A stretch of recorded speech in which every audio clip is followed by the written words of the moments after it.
Start it now. I'll start the video. Okay. Shalom everyone. I would like to talk about one of the most strange phenomena that is taking place already for thousands of years. And I'm talking about anti-Semitism, maybe the oldest hatred of a group in this world. It started thousands of years ago. You can read it even in the Torah about what happened in Egypt.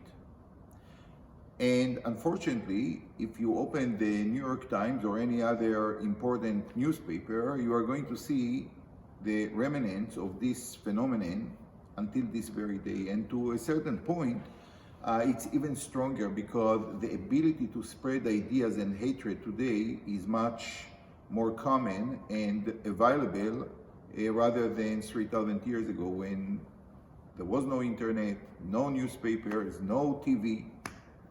So I want to ask, first of all, what is the source of this hatred? Number two, what happened over the last 100 years when anti-Semitism is identified very much with anti-Zionism? As I said, all the hatred of Jews usually led to killings, to the shouts of hep hep. This was usually the shouting of the knights and the crusaders who killed Jews. Hep hep in Latin means like Jerusalem is destroyed. And the main form of anti-Semitism was simply killing the Jews, displacing them, exile them, and for different reasons. Actually, one of the most strange phenomena in anti-Semitism is that no matter what, the Jews are always to blame. If they are too poor, they ruin the economy. If they are too rich, they dominate the economy. If they are too social, they are communist. If they are making money, they are too capitalists. So no matter what, always blame the Jew. And we saw the results. We saw the results in pogroms and in the Holocaust. We saw it in the expulsion from Spain and many other countries, in the Crusaders and many other things. But today we find a different type of anti-Semitism, a very sophisticated one. And I want to draw some connection from the Torah, because I do believe that if we want as Jews to understand our situation, we always have to go to our sources and to see that basically nothing is new. When the Israelites are going to their promised land, they tackle two different kinds of enemies. The first one, the Amorites, the Hittites, they are fighting with the Israelites about the land. They know that the Israelites are going to conquer the land and they fight against them. And by the way, the Torah uses only few verses to describe these wars. A completely different way of war is presented by Balak, the king of Moab, who is hiring Bilam, a very spiritual person, to curse Bnei Israel. And actually for this one, the words, the Torah is giving us a long account, much greater than all the words combined, to the war that the king of Moab conducted against the Jewish people who are returning to their land. Now think about it. In the war with the Hittites and the Amorites, this was about life and death. We can assume that few people, few soldiers were killed. In the war against Moab, no one was killed. It was only about words. What happened there? If we really want to understand who was Balak and who was Bilam, the magician who came to curse Bnei Israel, we are going to see something extremely interesting. The nation of Moab came from an old father by the name of Lot. Lot was part of the family of Abraham. He was his nephew. Bilam, the person that he hired to care Bnei Israel, also came from the Abrahamic family. If you read about the children of Abraham, we all know about Isaac and Ishmael, but in reality, the Torah is telling us about many other descendants that he had from his wife Keturah. And he sent them away to Eretz Kedem, to the eastern country, and one of his children is named Midian. So Balak and Bilam, in a way, are branches of the Abrahamic families.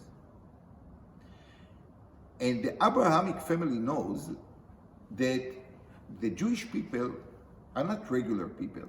They have a mission. They have an idea that they carry with them. They learn it in the house of Abraham. The children among the Midian, the nephew who accompanied Abraham, they knew that the Jewish people are not just another nation. They are a nation with a mission. And they knew that you cannot overcome the Jewish people just by conducting a regular war. The war against the Jewish people must be on the same arena of their founder, Abraham. It must be on the spiritual side and dimension that characterize the children of Abraham, which is a connection with God, which is a mission to change the face of this world, to make this world a place where the divine values are controlling and maintained by the human beings. Just to kill the Jews by hep, by pogrom, will not diminish the mission of the Jewish people.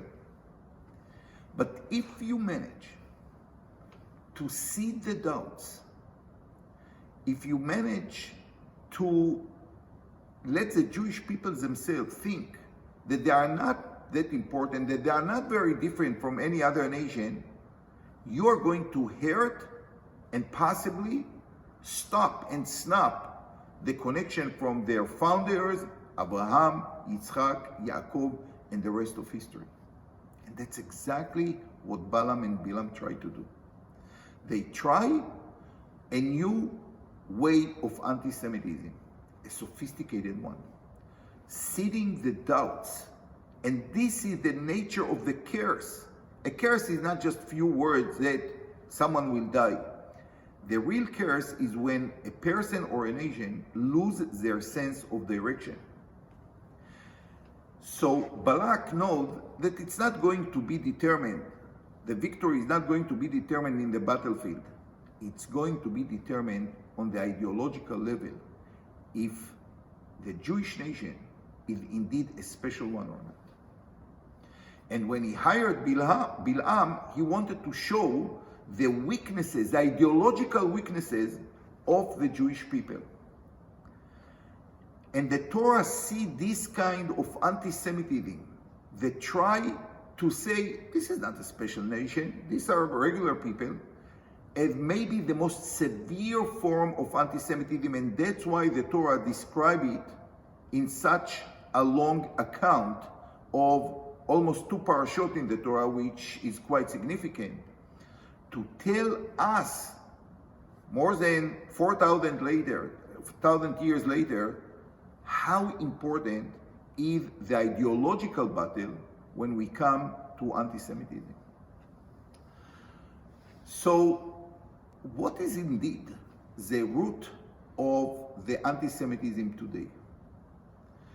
I would argue that when the nations are saying that we are not moral, we are an apartheid state, they try to say something very, very simple. We are a regular nation, maybe even worse. There is no something special about our nation. And the moment they will manage, God forbid, to seed this idea that we are like any regular nation with all the weaknesses of other nations, this might be the end of the Jewish existence, because we are special. We do have a mission. We are chosen people for a purpose, not because we are better, not because we want to feel important. It's because we have a mission. And when they say that Zionism means racism or apartheid, they try to tell us that we are not special. We don't have a special mission. On the contrary, we betray our mission. Now, the interesting thing is, always ask yourself, who are the people who are telling you that you are not moral? The European Union? The people who were at least silent, if not active, in killing of innocent people less than 100 years ago. They are telling us today, the descendants of the victims, that we are not moral. So, first of all, I would doubt what is the moral position of people to blame you for immorality when they proved already that they are the most immoral people, or the descendants of these people who killed barbarically innocent people, women, children, elderly, everyone. And now they say Israel, Zionism is not moral. This is comment number one. Comment number two, we have to remember that Zionism is, in a way, identified with Judaism. We want to be in our land. What is more simple than that? And the movement of Zionism to return the Jewish people from the curse of diaspora into a new land is extremely successful. In less than 80 years, the Jewish people came to a land that was inhabited in many parts of it, from 600,000 people in 48 today to 7 million people, leading the world in many forefronts, from agriculture, technology, and other scientific forefronts. This is an unheard story. And this is a story of justice that happened to a nation that was deprived of justice for thousands of years. What an inspiration to the world. Many people cannot take it. They cannot understand how the nation that they determine as corrupt, immoral, managed to make such a comeback.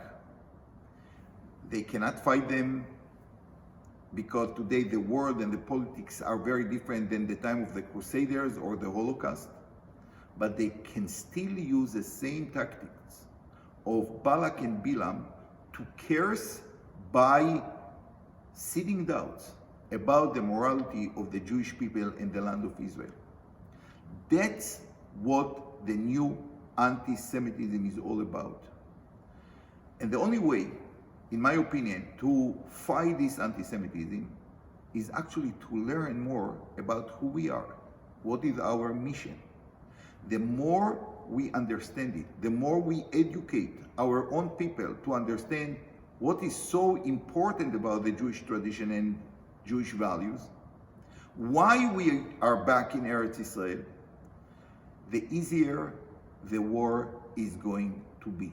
This is the ideological war, and we can be victorious. Thank you very much. Shabbat Shalom and Chodesh Tov. Thank you.